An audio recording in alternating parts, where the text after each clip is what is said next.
د 2026 میلادي کال شل اوریز نړیوال جام ته 12 لوبډلې کوالیفای شوي چې پکې افغانستان هم رسماً ګډون کوي. سلام، وخت مو بخیر. تاسو زموږ غږ له یاران ټي وي یوټیوب چینل او فیسبوک پاڼې څخه اورئ. زه کریمه لپوزه یم. د 2026 میلادي کال شل اوریز نړیوال جام ته 12 لوبډلې کوالیفای شوي چې پکې افغانستان هم رسماً ګډون کوي.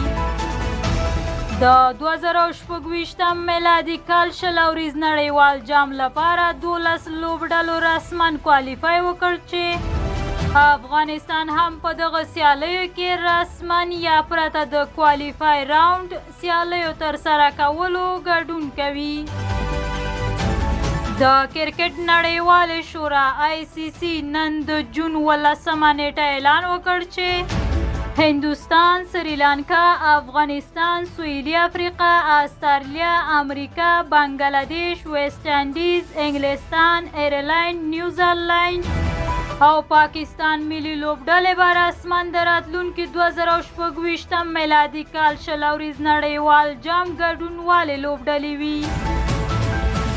د راپور له مخې چې سریلانکا او هندوستان به د دغه جام په شریکه کوربه‌توب کوي چې له امله یې رسماً ګډون کولی شي.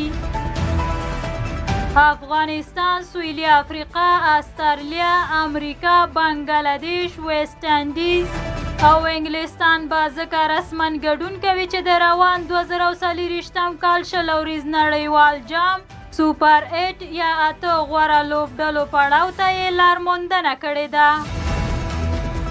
وروستۍ درې لوبډلې پاکستان، نیوزیلند او ایرلند ته هم ځکه رسماً ګډون ورکول شوی چې دوی د شل اوریز فارمټ په درجه بندۍ کې په ټاپ 12 لوبډلو کې شامل دي. د راپورونو له مخې د 2026 میلادي کال شل اوریز نړیوال جام به د سریلانکا او هندوستان په کوربه‌توب ترسره شي چې د 2024 میلادي کال په څیر به پکې ټول ټال شل لوبډلې ګډون وکړي.